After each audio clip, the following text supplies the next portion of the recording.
Good evening, everybody. I hope you're really doing well. So today we are going to cover another interesting novel, which name is Adam Bade, and it's written by George Eliot.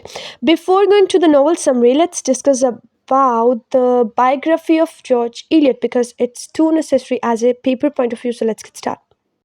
George Eliot जो थी वो female थी और इनका real name था Mary एंस Evans. George Eliot पैदा होती है 1819 में इंग्लैंड में और इनके बाप की बहुत इंपॉर्टेंस वैल्यू थी उस जगह पे जहाँ पे वो काम किया करते थे because he was the manager on that place. तो इलियट को परमिशन मिल जाती है स्टेट लाइब्रेरी की because on that era girls was not allowed to go to the library without any permission और without any male. Fortunately Eliot को तो permission मिल गई थी स्टेट लाइब्रेरी जाने की और जहाँ पे जाके वो बहुत पढ़ती थी और अपने नॉलेज को एक्सपैंड करती थी।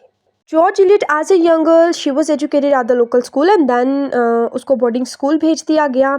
इलियट जो थी वो बहुत ही डीपली रिलीजियस से अटैच थी अपने पूरे चाइल्डहुड में, ठीक है। और इसकी रीज़न ये थी कि उसकी जो फैमिली बैकग्राउंड थी वो बहुत ही ज़्यादा रिलीजियस थी और एक एवेंजलिक मारिया लुइस एक इंस्ट्रक्टर थी जो कि बोर्डिंग स्कूल में उसे पढ़ाया करती थी, उनका भी जो इन्फ्लुएंस था इसके ऊपर बहुत था। लेकिन जब इलियट 17 साल की हुई तो उनकी मदर की डेथ हो गई, फिर वो अपने बाप के पास आ गई उनकी केयर करने के लिए। फिर 1841 में इलियट और उनके फादर जो थे वो कवेंट्री में शिफ्ट हो गए और कवेंट्री में इलियट दो लोगों से मिलती हैं, चार्ल्स और कैरोलिन प्रे, जो कि उसके फेथ पर एक क्वेश्चन लगाते हैं और उसको नए रिलीजन से और नए पॉलिटिकल आइडिया से इंट्रोड्यूस कराते हैं और उसे एक रैशनलिस्ट बनने पर मजबूर कर देते हैं। इलियट के फादर को ये सब कुछ पसंद नहीं था लेकिन फिर भी इलियट ने चर्च जाना बंद कर दिया था। इसके बाद इन्होंने 1844 में एक डेविड स्ट्रेस का लाइफ ऑफ जीसस एक बुक थी जर्मन की, उसे इंग्लिश में ट्रांसलेट किया था। इसके बाद इस ट्रांसलेशन को उन्होंने 1844 में स्टार्ट किया था और 1846 में कंप्लीट कर लिया था, ठीक है। उन्होंने उसके बाद 2 साल यूरोप में जो था वो ट्रेवल किया और इसके बाद वो इंग्लैंड में वापस आ गई और यहाँ पर आकर उन्होंने एक ग्रुप ज्वाइन कर लिया जो कि रैशनलिस्ट का था। इन रैशनलिस्ट के ग्रुप में एक बंदा था जॉन चैपमैन जिसका अपना एक ऑफिस था एडिटिंग का, तो वहाँ पे इलियट को 1851 में जॉब मिल जाती है और वहाँ पर ये असिस्टेंट एडिटर बन जाती हैं और ये पोजीशन उसके लिए बहुत ज़रूरी थी, उसके करियर के लिए भी और उसकी पर्सनल लाइफ के लिए भी। और अब इलियट मिलती हैं हेनरी लुइस से। हेनरी लुइस एक ड्रामा क्रिटिक थे, एक फिलोसोफर थे और जॉर्ज इलियट को फिलोसफी बहुत पसंद थी, so they both fell in love but couldn't marry because Lewes already had a wife. तो इसलिए ये इन लोगों ने इकट्ठे रहना शुरू कर दिया 1854 में, लेकिन कभी शादी नहीं की क्योंकि लुइस ने कभी अपनी वाइफ को छोड़ा नहीं था। खैर अपनी लाइफ के इस पॉइंट पर आकर इलियट को अभी भी फिलोसफी में बहुत ज़्यादा इंटरेस्ट था, लेकिन लुइस ने उसे इनकरेज किया कि वो फिक्शन पे ज़्यादा फोकस करे क्योंकि ऑन दैट एरा मैंने आप लोगों को बताया कि girls wasn't allowed to write fictions क्योंकि writing was considered a male profession on that era. तो इस तरह जॉर्ज इलियट का स्टार्ट हुआ फिक्शन का प्रोफेशन और उन्होंने 1858 में शॉर्ट स्टोरी का पहला कलेक्शन पब्लिश कराया जॉर्ज इलियट के नाम से। So Eliot wrote several works of fictions under her pen name. Eliot's best known works on the mill on the floss 1860 में लिखा, सेलिस मार्नर जो था वो 1861 में लिखा, मिडल मार्च 1872 में लिखा। इसके अलावा और भी उन्होंने बहुत से वर्क लिखे बट अनफॉर्चुनेटली 1878 में लुइस की डेथ हो जाती है, हेनरी लुइस की, जिनके साथ वो रह रही थी। एंड 1880 में उनके 2 साल बाद ही, मरने के 2 साल बाद ही इलियट शादी कर लेते हैं एक बैंकर से जिनका नाम है जॉन वॉल्टर क्रॉस और जो इस इलियट से 21 साल छोटा था। और जिस साल इनकी शादी हुई उसी साल एक थ्रोट इन्फेक्शन की वजह से इलियट की डेथ हो जाती है और उसे लंदन में दफना दिया जाता है। That's it about Eliot. तो विक्टोरियन एज का ये नॉवल स्टार्ट होता है एडम बेट से, जो कि आज के नॉवल में हमारा प्रोटैगनिस्ट है और जो कि 26 साल का है। ये कोई यंग वर्कमैन है और ये हेस्लोप में रहता है, ठीक है। इसका टाउन का नाम हेस्लोप है और इनकी पूरी जगह का नाम जो है वो लॉम्बशायर है। वो फोरमैन है एक कारपेंट्री शॉप में, अपने भाई के साथ वहाँ पे काम करता है, ठीक है। बहुत हार्डवर्क बंदा दिखाया हुआ है और नॉवल स्टार्ट होता है इन्हीं की वर्कशॉप के अंदर।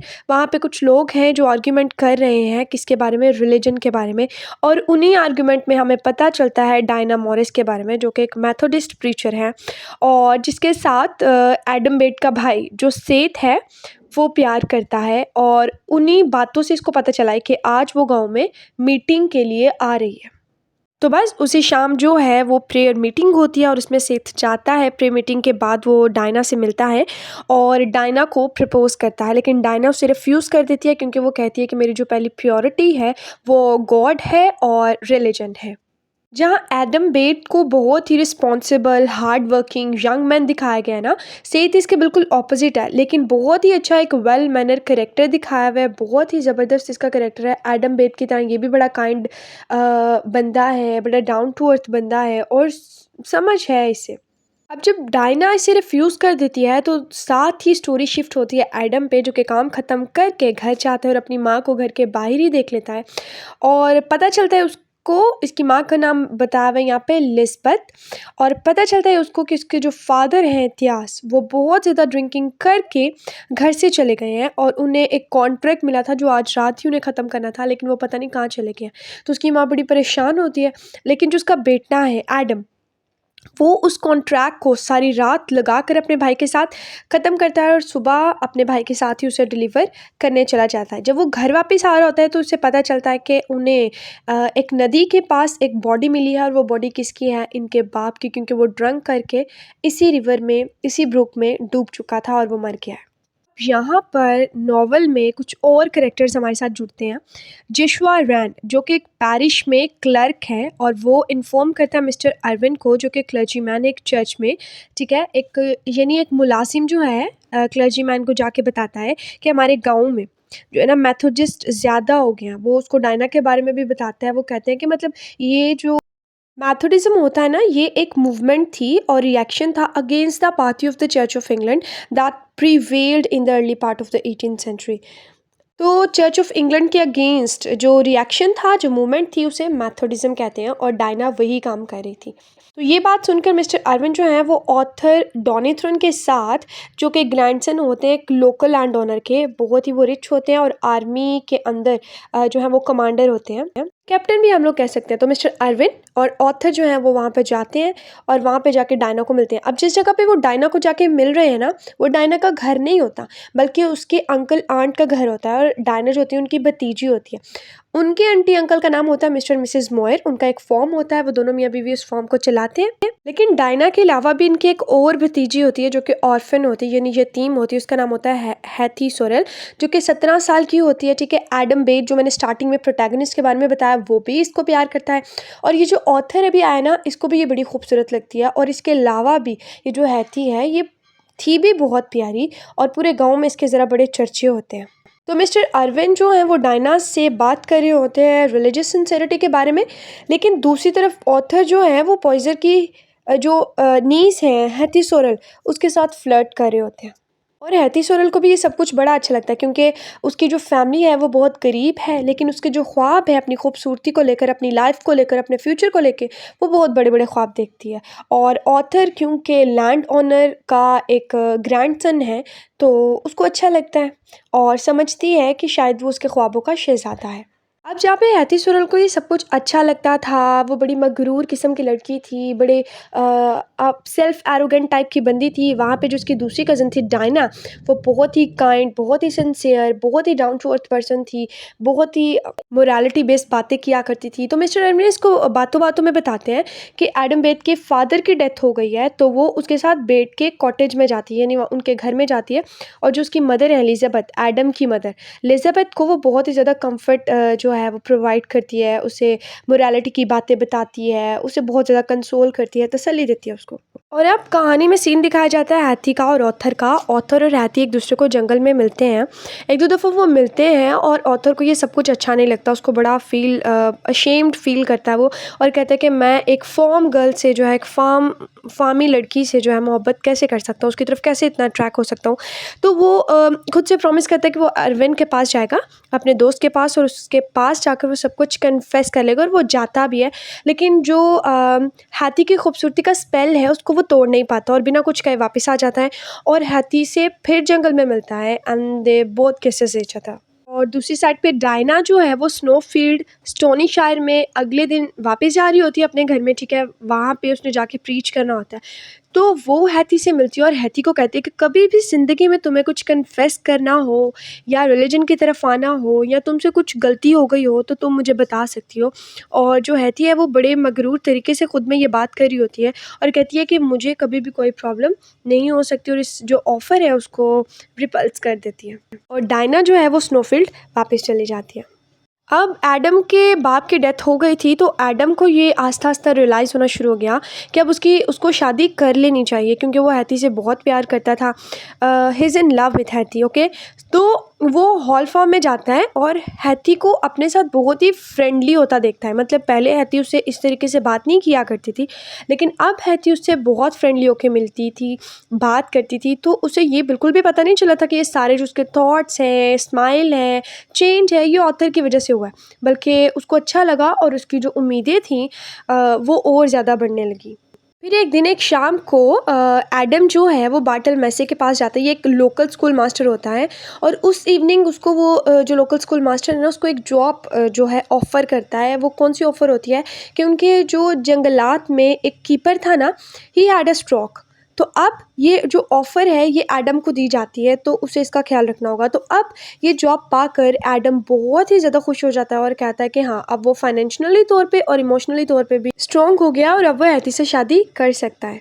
अब डायना यहाँ पर नहीं थी, एडम को जॉब मिल गई थी। सेथ को भी डायना ने ना कर दी थी और ऑथर की गाँव में आ जाती है 21st बर्थडे। अब उसकी सारी अरेंजमेंट में जो है सारे लगे होते हैं, पूरे गाँव जो है वो सेलिब्रेशन करता है, डिनर करता है, इकट्ठे एक दूसरे को ऑथर को विश करते हैं बहुत अच्छे तरीके से। और वहीं पे ऑथर अनाउंस करता है कि एडम को वुड कीपर बनाया जा रहा है और एडम भी इस ऑफ़र को एक्सेप्ट कर लेता है। वहाँ पे बहुत ज़्यादा लोग आए होते हैं और वहीं पे जो एडम है वो हैथी के पास लॉकेट्स देख लेता है जो कि लव टोकन शो कर रहे होते हैं, क्योंकि जिस तरह एक हार्ट बना होता है, हार्ट के 2 पीसेस होते हैं ना, एक ऑथर ने पहना होगा और एक हैथी ने पहना होगा। एडम को तब ये चीज़ समझ नहीं आ रही थी कि ये जो इयररिंग्स हैं और लॉकेट हैं ये ऑथर ने दिए होंगे हैथी को। उसके जो लॉकेट और इयररिंग्स थे वो उसका सीक्रेट अफेयर शो कर रहे थे। खैर इस पार्टी में खासा कुछ होता तो नहीं है, लेकिन 3 हफ्ते बाद जो है एडम जंगल में से गुजर होता है और वो अचानक देखता है कि ऑथर और हैथी दोनों एक दूसरे को गले लगाते हैं, गले लगाया होता है, उन्होंने मिलते हैं एक दूसरे से। तो जो हैथी है वो तो एडम को देख के वहाँ से भाग जाती है, लेकिन ऑथर की और एडम की अच्छी खासी लड़ाई होती है जिसमें एडम जो है वो जीत जाता है और ऑथर उसको बताता है कि वो सिर्फ उसको झांसे में फंसा रहा था, वो उससे शादी नहीं करना चाहता, उसके लिए ज़्यादा इंटरेस्टेड नहीं है। और जिस बात पे एडम को और गुस्सा आता है तो एडम उसको कहता है कि तुम एक लेटर लिखो, उस लेटर में ये सब कुछ लिखो कि वो हैथी को छोड़ के जा रहा है और अब उसको दोबारा कभी नहीं मिलेगा। ऑथर जो है वो लेटर कंपोज कर तो लेता है, लेकिन उसमें पूरी बात नहीं बताता कि वो उसको छोड़ के जा रहे हैं, वापस आएगा या नहीं, या वो उसका वेट करें या नहीं। वो आधी अधूरी बात करता है और एडम को वो लेटर देता है और वो कहता है कि उसको डिलीवर कर देना। खैर वो उसके बाद चला जाता है साउथ ऑफ इंग्लैंड अपनी आर्मी को ज्वाइन करने, और एडम जो है डिलीवर कर देता है नॉट हैथी को और उसको कहता है कि जितनी जल्दी हो सकता है तुम इस जो सच है उसको मान लो। अब लेटर पढ़ने से पहले ही ना हैथी जो है रिफ्यूज़ कर देती है कि ऑथर जो है उसको छोड़ नहीं सकता, बल्कि ऑथर ने उसे प्रॉमिस किया कि वो उससे शादी करेगा। लेकिन जैसे वो लेटर पढ़ती है ना तो वो नाउम्मीद हो जाती है, ठीक है, और वो अपने घर चली जाती है। फिर एक जगह सर्विस ढूंढती है मेड बनने की, लेकिन उसके जो मिस्टर मिसेस पॉइजर हैं, अंकल आंट है, वो उसको मना कर देते हैं, उसको जाने नहीं देते। फाइनली वो ये सोचना स्टार्ट कर देती है कि क्यों ना मैं एडम के ही प्रपोज़ल को सोच लूँ, इतना भी बुरा आइडिया नहीं, मैं उससे शादी कर लूँ। तो वो उसके प्रपोज़ल पे मान जाती है। अब एडम बहुत ज़्यादा खुश है, लेकिन इसी दौरान हैथी को ये रियलाइज़ होता है that she is expecting the baby of author. तो वो अपने घर वालों से शादी से 3 हफ्ते पहले झूठ बोलती है और कहती है कि मैं जो है वो डायना के पास जा रही हूँ, डायना से मिलने जा रही हूँ। लेकिन वो डायना के पास नहीं जाती, असल में वो ऑथर को ढूंढने जा रही होती है। और जब वो वहाँ से निकलती है तो 7 दिन के ट्रैवल के बाद वो पेनीलेस हो जाती है, एग्जॉस्ट हो जाती है, और उसके बाद वो पहुँचती है विंडसर, जहाँ पे उसको एक होटल का मालिक और उसकी वाइफ मिलती है और उनसे उनको पता चलता है कि ऑथर की जो ट्रूप है वो आयरलैंड चली गई है। तो वो बड़ी हैरान होती है, शॉक्ड होती है, वहीं पे जो है बेहोश हो जाती है। अब जब अगला दिन होता है तो वो दोबारा से अपने करेज को जो है वो दोबारा से रिवाइव करती है, ठीक है। वो थोड़े पैसे लेती है उस इन कीपर से और उसके बदले में उसको वो ज्वेलरी देती है जो ऑथर ने उसको लेके दी हुई थी, और अब वो सोचती है है कि वो नॉर्थ की साइड पे जाएगी डायना को मिलने। लेकिन 5 दिन की ट्रैवलिंग के बाद ना वो बिल्कुल थक जाती है और एक खुले मैदान में जंगलों में ना भटक रही होती है। सारी रात वो एक तालाब के पास गुजारती है और फिर उसको ख्याल आता है क्यों ना वो अपने आप को मार दे, लेकिन फिर उसको याद आता है कि नहीं, वो अपने पैरों पर जो है वो जर्नी स्टार्ट करेगी और स्टोनी शायद जहाँ जाएगी स्नोफील्ड, जहाँ पे उसकी जो कज़न है डायना मौजूद है और जाके ना वहाँ पे मिलेगी। अब दूसरी साइड पे उसके घर वाले, हैथी ने जो टाइम दिया होता है उस टाइम के मुताबिक वो अपने घर वापस नहीं आती, तो हैथी के घर वाले जो हैं वो बहुत परेशान हो जाते हैं। ठीक है, एडम को वो ये सब कुछ बताते हैं और एडम डिसाइड करता है कि वो स्नोफील्ड जाएगा और उसको वापस लेकर आएगा। लेकिन वहाँ जाके उसको पता चलता है कि वो तो यहाँ पर आए ही नहीं। फिर उसको पता चल जाता है कि वो प्रोबेबली ऑथर को ढूंढने गई होगी, तो वो आयरलैंड चला जाता है। वो मिस्टर अर्विन के पास ये सब कुछ बताने जाता है, लेकिन वहाँ पे जाके शॉक हो जाता है क्योंकि वहाँ पे उसको पता चलता है कि हैथी तो एक जगह जिसका नाम स्टोनी टोन था वहाँ पर अपने बच्चे के कत्ल के जुर्म में जो है उसको पुलिस ने पकड़ा हुआ है। लेकिन एडम ये चीज़ मानने पे तैयार नहीं होता। लेकिन जैसे ही वो स्टोनी टोन जाता है और वहाँ पे जाके मिलता है तो जितने भी विटनेस होते हैं वो सारे उसके अगेंस्ट होते हैं। ठीक है, वहाँ पे एक मुलाजिम होता है, वो बताता है कि मैंने ज़िंदा इसका बच्चा दफनाते हुए जंगल में देखा था और वो रो रहा। कोर्ट में जितनी भी टेस्टिमनीज थी वो सब जो थी वो हैथी के अगेंस्ट थी, तो इसका बचना नामुमकिन था। हैती की भी ये सारी सिचुएशन क्योंकि उसने ऑथर को भी लूज़ कर दिया था और अपने बेबी को भी उसने मार दिया था, तो उसकी मेंटल जो हेल्थ थी वो ठीक नहीं थी, तो इसको पनिश मिल जाती है, सेंटेंस टू डेथ की।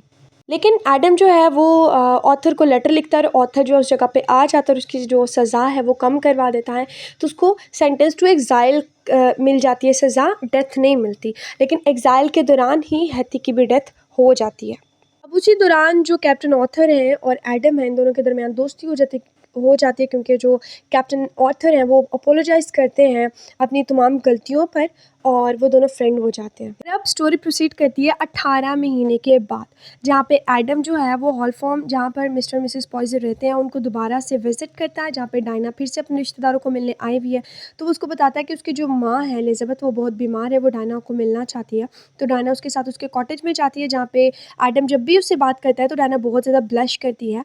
तो एलिज़ाबेथ उसको बताती है कि एडम जो डायना है वो तुमसे मोहब्बत करती है। एडम को ये सब कुछ सरप्राइज भी लगता है, लेकिन बहुत जल्दी अरसे में ही उसको पता चल जाता है that he loves her too. अगले ही दिन ही went to the hall farm and proposes Dinah. Dinah हाँ तो कहना चाहती थी but her sense of duty stops her, इसीलिए वो गरीबों की मदद करते हुए उनके बारे में सोचते हुए वापस अपनी जगह पर चली जाती है। और अब 1 महीना गुजर जाता है तो एडम अनिशियसली वेट कर रहा था डायना के डिसीजन का, तो वो स्नोफील्ड चला जाता है और वहाँ पे जाके उसको हिल के ऊपर मिलता है जहाँ पे वो उसके प्रपोजल को एक्सेप्ट कर लेती है। और फिर दिखाया जाता है एक और मंथ के बाद कि उन लोगों की शादी हो चुकी है और वो बहुत ही रिजॉइस तरीके से रह रहे हैं। अब हम देखते हैं कि जो सेठ है वो कभी भी शादी नहीं करता, लेकिन वो अपने भाई और डायना की शादी करवाने में बहुत हेल्प करता है। दूसरी साइड पे ऑथर के बारे में दिखाया जाता है कि जो पहले बड़ा ही अजीब किस्म का इंसान था वो बदल चुका है और अब एक मैच्योर इंसान बन चुका है। And we learn that Hetty is dead and then the novel ends on the note of domestic contentment. और एंड में एडम और डायना के 2 बच्चे भी हो जाते हैं और ये लोग हंसी खुशी रहते हैं और यहीं पे हमारा नॉवल ख़त्म हो जाता है।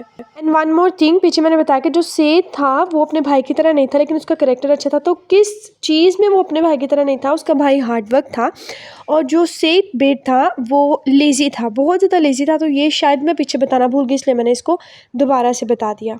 Now it's time to discuss themes one by one. So let's get start. सबसे पहला हमारे पास थीम आ जाता है इसमें inner versus outer beauty. Eliot ने बहुत ही खूबसूरती से ये दोनों जो थीम है वो हाईलाइट किए हैं कि किस तरह जो हैती थी उसके पास फिज़िकल ब्यूटी थी पर इनर साइड उसकी बहुत ही अगली थी और वो बहुत ही एरोगेंट बंदी थी।